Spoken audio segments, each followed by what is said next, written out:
and good morning. We are the interns of the Future Black Lawyers Institute and the JustUs System Incorporated. We are completely different people with completely different backgrounds that have worked this past month on a solution to a problem that is prevalent not only in our community but in the nation as a whole. That problem is the school to prison pipeline. This past month, we worked with Natasha Scruggs Esquire, an attorney in Missouri. She has created now two organizations. She created the Justice System, but as well as the Future Black Lawyers Institute. Both of these are centered around education of youth when it comes to law, but also education in the real world. This past month, we have gained numerous skills such as problem solving, honing our public speaking skills, and understanding briefs as well as sports cases. The school to prison pipeline, a broken system. Children in Missouri, 250,000 students are currently being held in prison in the U.S. The inequality. Black and Hispanic students are far more likely to be suspended and expelled from schools, which will further lead to them as adults being more likely to be incarcerated. The cost. The average cost of holding a student in juvenile detention is over $79,000. Compare that to the cost of having one student in the education system, which average around $10,000.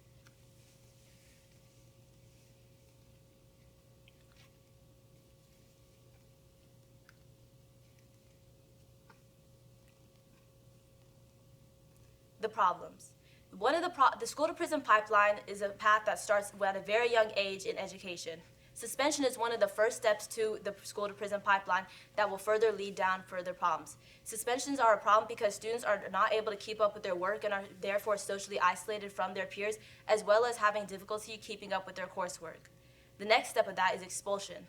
Students are far more likely to fall into crime and commit other offenses if they are not in a structured program such as school, where they can be in a supportive and safe environment.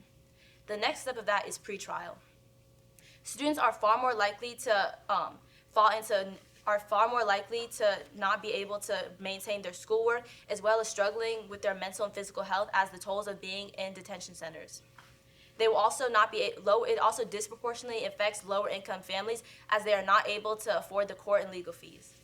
The next step in the school to prison pipeline is the juvenile detention, which, as I said previously in pretrial, can also have a very negative impact on juveniles, as it can be very traumatic as they witness violence, abuse, and neglect.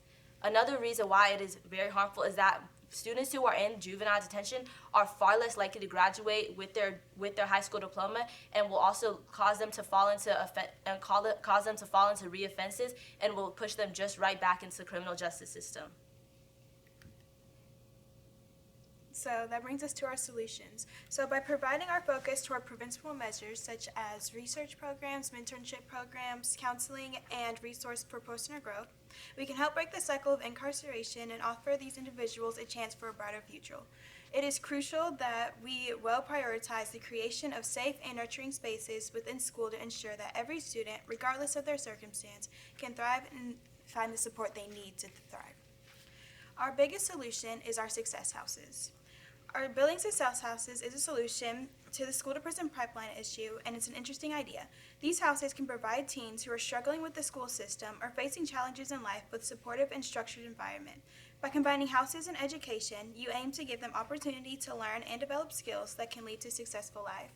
We came up with this idea because we saw that a very beneficial way to improve the problems was by taking the students out of the environment that they were in. And it would be really bad if you put them in a random environment. Like Lydia said earlier, like pretrial detention was also deterring to their growth. So we thought by putting them in a structured environment, it would be more beneficial.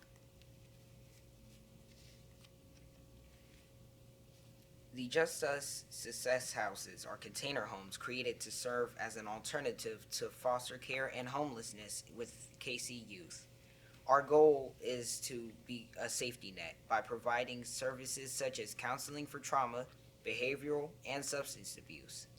The youth has the option to receive further education and get job opportunities.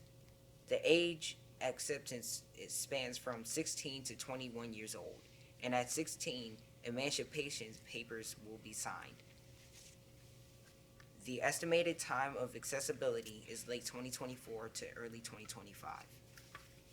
We are looking for help in publicity and donations. We require funding for our success houses and publicity for more awareness towards our causes. Thank you. Thank you. Do you have any questions or feedback?